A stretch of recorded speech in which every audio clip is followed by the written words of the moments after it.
మీరు అన్నారు కదా గత గవర్నమెంట్స్ ఏం చేయలేదని చెప్పి, గత 15 నుంచి మీరే ఉన్నారు కదా కేంద్ర ప్రభుత్వంలో, మరి మీరెందుకు చేయలేదు? చేస్తున్నాం కదా, ఒక్కొక్కటి చేసుకుంటూ వస్తున్నాం కదా. సో ఇప్పుడు ఒక దాన్ని డిస్ట్రాయ్ చేయడం చాలా ఈజీ అండి, కన్స్ట్రక్ట్ చేయడం చాలా కష్టం. డిస్ట్రాక్షన్ విత్ ఇన్ సెకండ్స్లో అయిపోతుంది. మన దేశాన్ని నాశనం చేయడానికి చాలా 70 సంవత్సరాల టైం తీసుకుంది కాంగ్రెస్. స్టిల్ ఇప్పటికి కూడా గవర్నమెంట్ ఫామ్ అయితే మళ్ళీ ఎలా డిస్ట్రాయ్ చేయాలనే ప్లాన్ చేసుకుంటూ వస్తుంది. ఓకే, మాకు ఇంకా 10 years టైం ఇచ్చారు మళ్ళీ ఆ డిస్ట్రక్షన్ నుంచి మళ్ళీ కన్స్ట్రక్ట్ చేయడానికి. దేశానికి స్వాతంత్రం తీసుకొచ్చిన కాంగ్రెస్ పార్టీ దేశాన్ని ఎందుకు డిస్ట్రాయ్ చేయాలనుకుంటారు? అంటే దేశానికి స్వాతంత్రం తెచ్చిన దాంట్లో మహాత్మా గాంధీ ఒకడే ఉన్నాడు. అట్లయితే మరి దేశాన్ని విభజించిన దాంట్లో కూడా మహాత్మా గాంధీ ఉన్నాడు. జిన్నాకి సపోర్ట్ చేసిన దాంట్లో కూడా మహాత్మా గాంధీ ఉన్నాడు. ఇక్కడ రజాకారులు పరిపాలించి లక్షలాది మంది హిందువుల్ని చంపేస్తే, లక్షలాది మంది హిందువుల ఆడవాళ్ళని వ్యభిచారం చేస్తే, తీసుకుపోయి మానభంగాలు చేస్తే, వాళ్ళని కన్వర్ట్ చేసి ఇంత భయపెడితే, ఆపరేషన్ పోలో కండక్ట్ చేసి సర్దార్ వల్లభాయ్ పటేల్ గారు ఇక్కడికి వచ్చి మనకి స్వాతంత్రం ఇవ్వకపోతే ఈ తెలంగాణ రాష్ట్రాన్ని, ఈ ప్రాంతాన్ని, నిజాం పరిపాలిత ఈ హైదరాబాద్ సంస్థానాన్ని పాకిస్తాన్లో కలపడానికి కూడా నిజాం రజాకారులు సిద్ధపడ్డారు. అలాంటి దరిద్రుణ్ణి, నీచుణ్ణి తీసుకొని పోయి నెహ్రూ గవర్నర్ని చేశాడు. సో దీని గురించి మీ కామెంట్ ఏంటి? As a person మీరేమనుకుంటారు?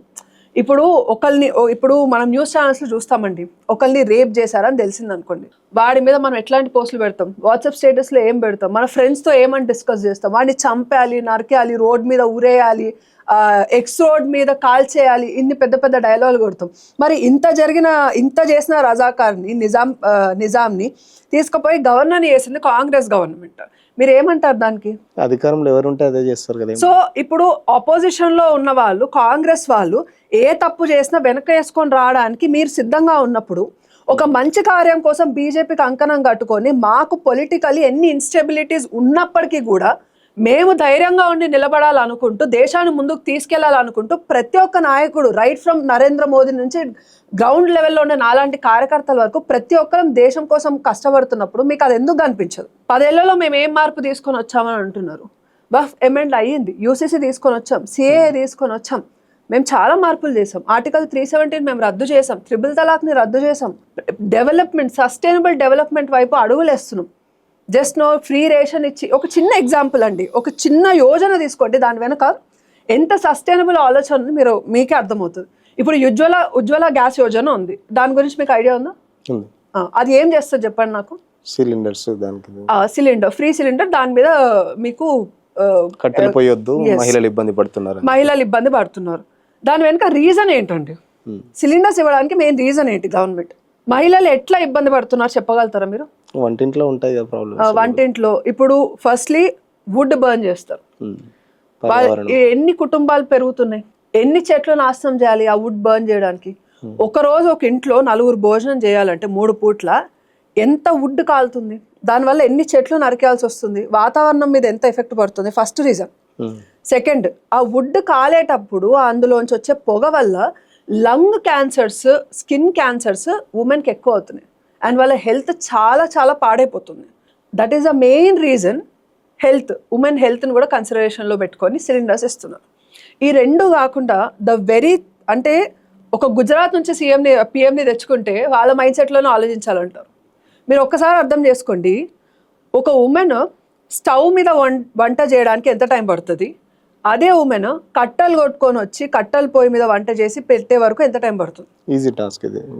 This is very easy task. And ఇది ఆడవాళ్ళందరినీ ఇంటికి మాత్రమే పరిమితం చేస్తుంది ఈ కట్టెల పొయ్యి. అదే మీరు సిలిండర్స్ ఇస్తే, సిలిండర్స్ మీద హార్డ్లీ మీరు ఇచ్చే సబ్సిడీ ఎంత? గవర్నమెంట్ ట్యాక్సెస్ అన్ని కట్ చేశాక 600 రూపీస్, ఇప్పుడైతే 600 రూపీస్ మనం సబ్సిడీ ఇస్తున్నాం. ఒక పర్సన్కి మనము ఒక సిలిండర్ ఇస్తే ఆన్ అన్ యావరేజ్ 4 ఉన్న కుటుంబంలో 2 నెలలు మినిమం వాడతారు ఒక సిలిండర్, అవునా అండి? కొన్ని ఫ్యామిలీస్ అయితే 3 months కూడా వాడతారు. ఓకే, యూసేజ్ బట్టి ఉంటుంది. బట్ ఆన్ అన్ యావరేజ్ మనం 2 months వాడతాం కదా. అంటే 2 monthsకి గవర్నమెంట్ స్పెండ్ చేసేది ఎంత సబ్సిడీ మీద? 600 రూపాయలు. అదే మహిళ ఆ సిలిండర్ మీద పొద్దున లేచి అరగంటలో వంట ముగించుకొని తను ఇంకా tension పడక్కర్లే, she can go and work.